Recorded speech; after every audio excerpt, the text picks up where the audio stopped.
बिस्मिल्लाहिर्रहमानिर्रहीम, अस्सलाम वालेकुम। वी न्यूज़ के साथ मैं हूं इदरीस खान। मेरे साथ आज मौजूद हैं सलमान सफदर साहब। आज हम इनसे बात करेंगे कि आज साइफ़र केस के हवाले से क्या हुआ अदालत में आज क्या कुछ कहा। सर, आज पूरी अदालती कार्रवाई ज़रा हमें बताएं। देखिए, मैं आपको उसका ब्रीफ जिस दे देता हूँ। इमरान खान साहब, शाह महमूद कुरैशी साहब की अपील्स जो हैं वो काबिल समात हुई हैं, और काबिल समात होने के बाद उन पर बाकायदा दलाइल का आगाज़ हो चुका है। FIR पढ़ी जा चुकी है, चलान पढ़ा जा चुका है, स्पीच सुनी जा चुकी है, कानून पढ़ा जा चुका है।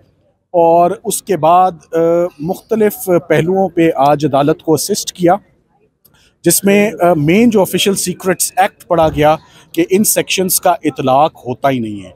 कौन सा फॉरेन कंट्री, कौन सी बैरूनी ताकत ने मुस्तफ़ीद हुई है या जिसने बेनिफिट किया है इन एक्शन से इमरान खान साहब के, इस पे सरकार का केस बिल्कुल मुकम्मल साइलेंट है। साथ ही साथ जो सबसे हैरानगी की बात थी, जब जज साहब ने दरियाफ्त किया कि साइफ़र डॉक्यूमेंट किधर है, हमने वो देखना है, तो हमने उन्हें बताया कि साइफ़र डॉक्यूमेंट ना तो डिफेंस के पास है, ना सरकार के पास है। उन्होंने कहा जज साहब ने तो देखा होगा। हमने कहा जी जज साहब ने भी नहीं देखा।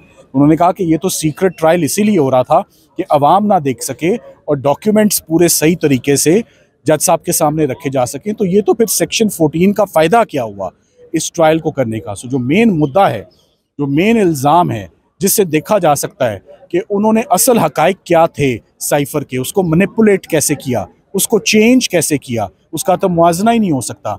सो साइफ़र डॉक्यूमेंट का सफ़ाए मिसल से गायब होना और प्रोसिक्यूशन केस का हिस्सा ना होना, ये सरकार को बहुत बड़ा धचका है इस केस में जो लगेगा। या आने वाले दिन में देखते हैं कि सरकार इस बात को संभाल पाती है या नहीं। कल दोबारा आर्ग्यूमेंट्स रिज्यूम होंगे यहीं से। अभी मामला सब जुडिस है। हम उम्मीद करते हैं कि आज जितनी बातें अदालत के सामने आईं वो खान साहब के लिए, शाह महमूद कुरैशी साहब के लिए बड़ी फेवरेबल थी, शॉकिंग थी कि ये कैसे हुआ है। अच्छा, मियां गुल हसन औरंगज़ेब साहब ने कुछ सवालात उठाए। उन्होंने इमरान खान साहब, शाह महमूद कुरैशी साहब की जब आपने तकरीर पढ़ के सुनाई तो उन्होंने इमरान खान साहब की तकरीर को जो है सियासी बयान कह दिया, और शाह महमूद कुरैशी साहब को जिस तकरीर की बुनियाद के ऊपर सज़ा सुनाई गई वो उनको समझ नहीं आई। तो वो क्या मामला था? वो बात यही है कि उनको ये तकरीर सुनने के बाद वो हैरान हुए कि ये वो तकरीर है या ये वो बात है जो अवाम को कम्युनिकेट की है, जिस पर 14-14, 10-10 साल की सज़ा जो है ये सुनाई गई है।